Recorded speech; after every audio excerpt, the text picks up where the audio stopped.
السلام عليكم ورحمة الله وبركاته. ازيكم حبايبي، عاملين ايه؟ اهلا بكم معايا في مطبخ نوزة كيتشن. انا اسفة ان انا اتأخرت عليكم الفترة اللي فاتت، وده لاني كنت مسافرة وما كانش عندي نت، فما قدرتش ان انا انزل لكم الفيديوهات اللي انا كنت وعداكم بيها، اللي هي فيديوهات حلويات العيد. فانا اسفة جدا بجد لان انا ما كانش عندي نت وما عرفتش انزل فيديوهات خالص.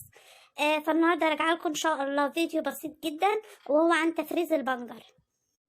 طبعا البنجر معروف ان هو مفيد جدا، بالذات للاطفال اللي عندهم انيميا، وبيبقى حلو قوي في السلطات، فانا بجيب منه كميه وبخزنه. فانا جبت الاول البنجر وغسلته كويس جدا وسبته لغايه اما اتصفى ونشف، وبعدين هبدا اعبيه في الاكياس.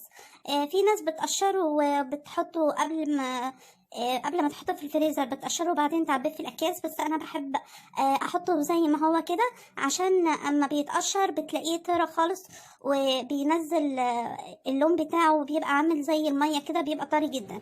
فالأحسن ان انتي تفرزيه زي ما هو كده سليم من غير تقشير. كده اما تيجي تطلعيه هتطلعيه على طول وتقشريه وتبتدي تستخدميه على طول، هيبقى احسن من المتقشر بكتير. فهنا ابتديت ان انا اعبي الكميه كلها واحطها في الاكياس زي ما انتم شايفين، وبفضي منها الهواء وبقفلها، وبعد كده هاخد الكميه دي كلها واحطها في الفريزر لغايه وقت ما اجي استعملها. ودي طريقتي في تفريز البنجر، سهله وبسيطه زي ما انا قلت لكم، ما فيهاش اي حاجه. ويا رب يكون الفيديو عجبكم. لو عجبكم الفيديو ما تنسوش تعملوا لي لايك وشير واشتراك في القناه وتفعلوا الجرس عشان يوصلكم اي جديد للقناه.